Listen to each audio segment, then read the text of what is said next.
Hello everybody, how are you all doing? I'm Noel Bizibazuma, also known as Bizba Noel. You may be wondering if I were a fiction or I'm a fact. And now you may realize I'm really a fact. I'm Bizba Noel. Also, you may be wondering why now and why not yesterday?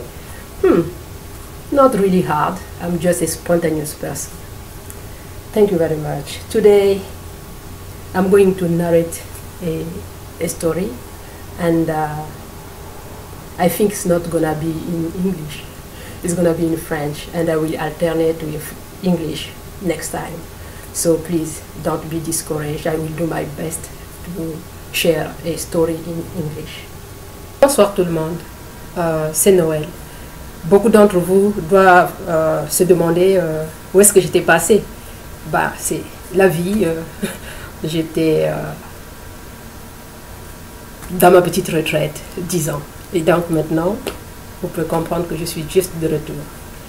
Et je vais reprendre avec quelques activités que j'avais avant.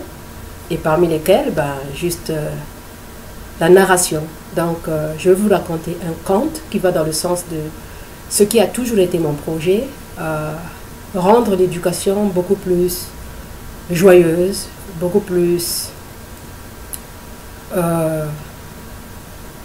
informative, beaucoup plus participative.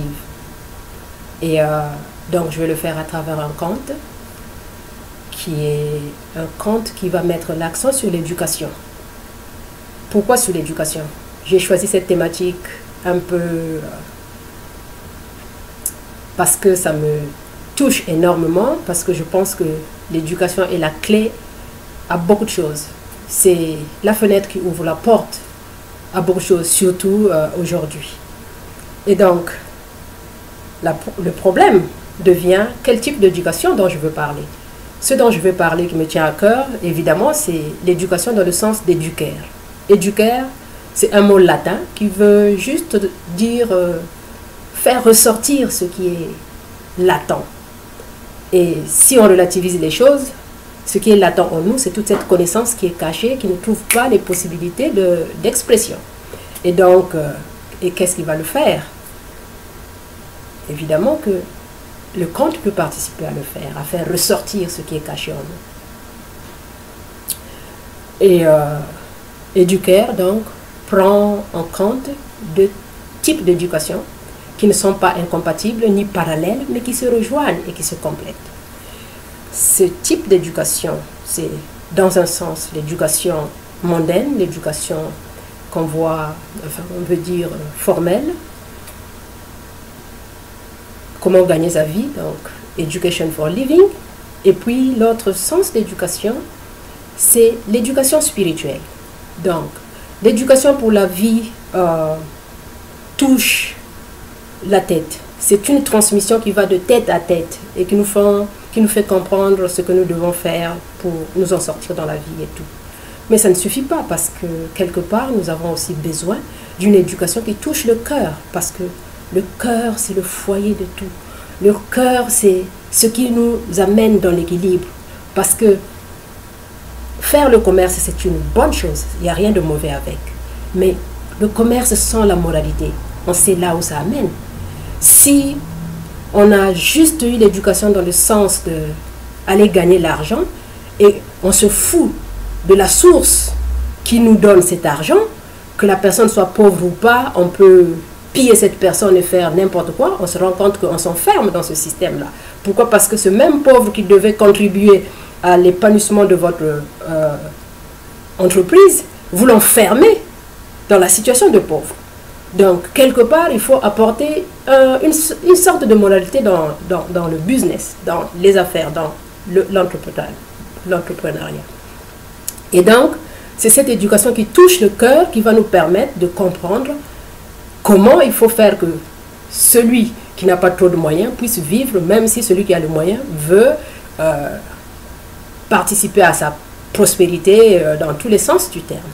Et donc, le conte que je vais vous raconter, c'est l'histoire d'un village qui a pris feu à un moment donné et tout le monde s'est enfui du village. Évidemment, il y avait un danger. Mais pendant qu'ils fuyaient, ils avaient juste oublié que dans ce village, il y avait le paralytique et il y avait l'aveugle qui ne pouvaient pas se débrouiller par eux-mêmes. Et l'histoire et l'ironie de l'histoire est que l'aveugle et le paralytique n'avaient pas vraiment de bons rapports. Ils étaient toujours en antagonisme, ils se chamaillaient beaucoup. Mais ce jour-là, devant la circonstance, devant le danger, ils avaient franchement intérêt à se comprendre. Et pour finir, ils se sont entendus dans le sens où ils ont compris dans quel sens leur complémentarité pouvait se faire. Et cette complémentarité, c'était que l'aveugle était physiquement fort, il pouvait tenir sur ses épaules le paralytique. Donc le paralytique pouvait voir, l'aveugle pouvait marcher et puis avoir tout au long le paralytique en train de guider sa vie, de le guider sur le chemin. Et donc c'est ce qui s'est fait. Ils ont marché pendant longtemps et à un certain moment, comme vous connaissez les circonstances qui les ont poussés à sortir, ne les ont pas amenés à avoir à manger, évidemment, les besoins physiologiques vont se manifester. Et n'en pouvant plus, l'aveugle cherche à manger, le paralytique aussi. Et comme le paralytique a la vue, au loin, en amont donc de leur parcours, ils perçoivent quelque chose comme un village. Et donc, le paralytique qui voit de loin sécurise l'aveugle pour lui dire, écoute, en amont, je vois un village et puis je pense qu'on aura une satisfaction quelque part. Donc, donnons-nous un peu de courage et puis peut-être qu'on va trouver à manger. Alors, ils ont marché, évidemment, ils arrivent au niveau du village. Ben là, ils réalisent que le village était déserté, c'était un vieux village. Il n'y avait personne. Mais ils ont constaté qu'il y avait un vieux jardin qui était là. Et dans ce jardin, il y avait des cocombres. Alors, le paralytique est tout excité parce que enfin, ils vont avoir quelque chose à mettre sous la dent. Et donc, il donne l'information à l'aveugle pour lui dire que, écoute, il y a un jardin qui est là, il y a des cocombres. Et l'aveugle se dit, un jardin avec des cocombres? Et tu m'as dit que le village a été déserté? Il y a quelque chose qui ne va pas. Regarde autour de ce jardin. Est-ce qu'il y a des clôtures? Le paralytique dit non. Regarde très bien. Il n'y a pas une pancarte qui interdit que personne ne doit cueillir les cocombres? Non, je ne vois rien dans ce sens. Ok. Connaissant le cœur de l'homme, je pense que ces cocombres sont toxiques, dit l'aveugle. Et le paralytique s'énerve. Il a envie de mettre quelque chose sous la dent. Connaissant le cœur de l'homme, tu veux dire que les cocombres sont toxiques? Je te dis, si ces cocombres étaient mangeables, c'est sûr qu'il y aurait une pancarte quelque part qui interdirait l'accès à ce jardin.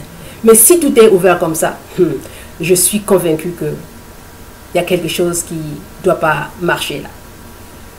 Et le paralytique commence à s'impatienter. Et l'aveugle continue. Il dit, regarde tout autour. Est-ce qu'il n'y a même pas un oiseau qui a picolé ces cocombres? Le paralytique regarde autour et dit, non, non, non, ces cocombres sont intacts, on ne peut pas trouver mieux. L'aveugle continue et dit, c'est pas la peine d'insister. Ce sont les plus toxiques des cocombres au monde. Continuons le chemin, peut-être qu'on trouvera mieux. Le paralytique s'énerve. Il s'énerve et raconte tout ce qu'il pouvait raconter. Et pour finir, il demande à l'aveugle qu'il le descende de ses épaules. Et puis, il est parti quand même cueillir quelques cocombres. Et puis, pris de peur par rapport à l'argumentation que l'aveugle a eu à développer, il s'est dit quand même, ouais, on ne sait jamais, peut-être qu'il a raison, mais il faut quand même que je le fasse taire parce que j'aime bien conclure les choses de façon pragmatique, de façon rationnelle. Et lui, dans le village, on a toujours eu de discussions et qui n'en finissent jamais. Ici, c'est l'occasion de lui faire comprendre qu'il est de nature têtue et qu'il faut qu'il comprenne ce qui doit changer aussi dans sa nature. Donc, il a quand même pris les cocombres et ils ont continué leur chemin. Ils ont marché pendant longtemps et puis pour finir, ils sont arrivés dans la ville. Et dans la ville, Dieu merci, tout le monde savait déjà qu'il y avait un village qui avait brûlé, qu'il y a des gens qui étaient morts là-bas et puis que certains ont survécu parce qu'ils les avaient déjà accueillis et donc ils vont les accueillir. Et là où on les accueille, vient un laborantin, un médecin laborantin, qui les salue et qui les amène là où il fallait. Et à ce moment-là, le paralytique pose son problème. Et le médecin rigole et dit « Ok, je vais examiner les cocombres et puis je vais vous départager. » Et le médecin laborantin, justement, est parti analyser les cocombres, il a examiné. Effectivement, les cocombres étaient d'une toxicité sans précédent. D'après le médecin laborantin, s'ils avaient mangé un seul cocombre, les deux seraient morts. Parce que c'était d'une toxicité incroyable.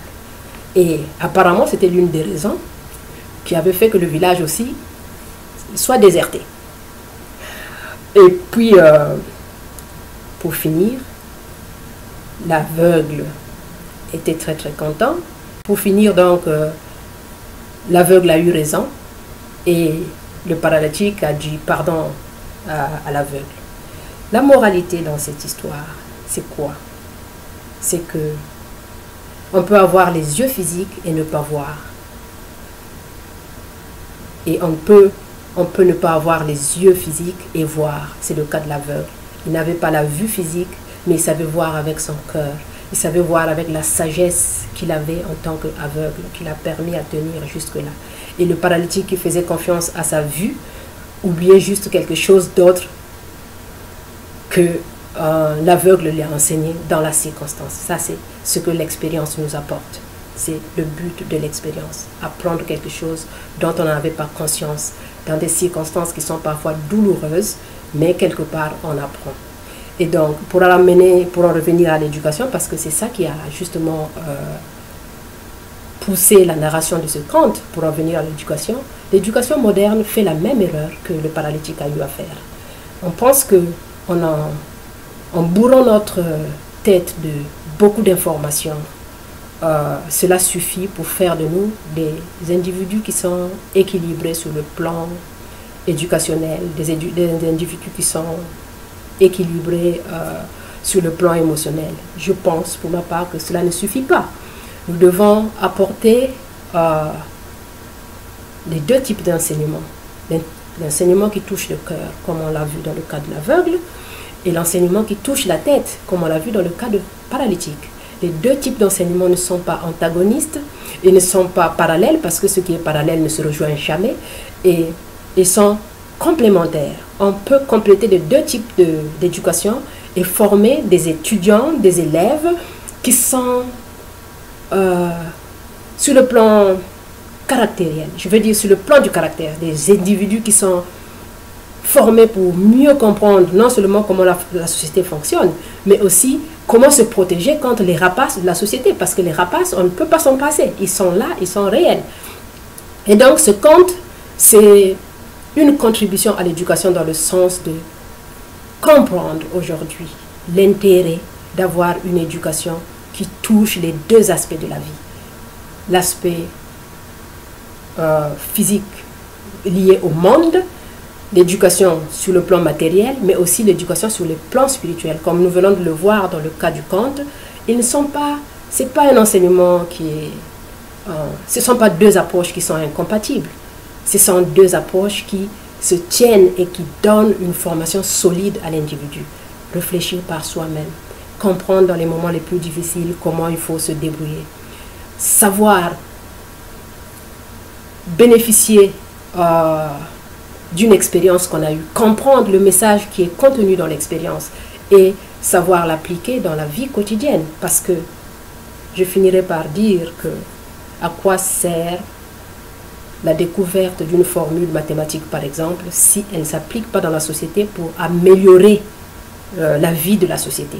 Ça serait une joie. Sur le plan émotionnel, c'est bien. Sur le plan de l'ego, ça l'amplifie. Mais sur le plan pratique, ça n'amène à rien. Sincèrement, ça n'amène à rien. De la même manière, l'éducation doit nous amener à être des gens pragmatiques, des gens qui peuvent donner qui peuvent apporter des solutions viables à des problèmes existentiels. Ça, c'est le but de l'éducation. Former des caractères qui sont capables de résister à la corruption, former des caractères qui sont capables de comprendre comment il faut tolérer l'autre, former des caractères qui doivent comprendre qu'un jardin qui n'a pas la diversité, c'est un jardin qui est boring. C'est juste vraiment ennuyeux d'avoir un, une seule fleur, une seule famille de fleurs dans le jardin, sincèrement, prenez un peu de fleurs rouges, fleurs violettes, fleurs bleues et tout, mélangez ensemble. Ne voyez-vous pas que c'est une beauté? De la même manière, dans la société, nous avons besoin de tout. Toutes les couleurs doivent contribuer, comprendre que la diversité fait la beauté. Et la complémentarité est dans la diversité et une façon de justement améliorer cette beauté. D'encourager, de donner du pouvoir à cette façon de voir, à cette contribuer à l'amélioration et l'émancipation du monde. Quand on nettoie notre environnement, quand on se nettoie d'abord, on se nettoie soi-même et après on a une emprise, une sorte d'emprise dans l'environnement, on améliore notre environnement, on élargit le cercle des personnes qui sont joyeuses. Parce que c'est sûr que malheureusement, il y a une sorte de retour d'écho dans les actions. Je pense que je suis celle qui croit à l'action et la réaction. Quand on a bien agi quelque part, on reçoit quelque chose qui soit positif. Et quand on a mal agi quelque part, on reçoit quelque chose aussi qui nous amène dans ce sens-là. J'y crois énormément. Comme il y a des digestions qui sont rapides, il y a des digestions qui sont lentes et des digestions qui sont très tardives. Généralement, on ne voit pas comment les choses se rejoignent parce que les actions sont trop éloignées, mais en filigrane, quelque part, on rencontre le même problème et on vient de réaliser que c'est ce qu'on avait fait avant, finalement, qui nous rejoint. Donc, merci de votre temps. Je suis vraiment heureuse que vous ayez pris tout ce temps pour comprendre ce que c'était le conte. J'espère que je ne vous ai pas trop embrouillé avec le conte et que vous avez pu comprendre la substance du conte et puis que vous en tirez un enseignement qui peut aider, non seulement, qui peut vous aider personnellement, mais qui peut aussi aider votre environnement, je vais dire tout, votre entourage et tout. Merci beaucoup et à la prochaine, je vous promets, je m'arrangerai à avoir un conte en anglais.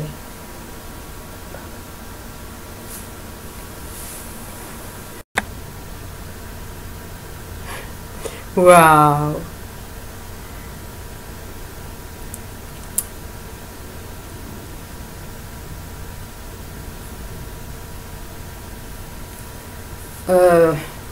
J'avais conclu et vous pouvez être surprise que je sois revenue. C'est juste qu'en visionnant la vidéo, je me suis rendu compte que tous les gestes que j'ai eu à faire à propos du cœur se sont retrouvés à droite. Mais j'ai pas envie de vous mettre dans l'erreur. Le cœur se trouve bien à gauche et il est là. Please, voyez le geste comme étant à gauche. Merci beaucoup.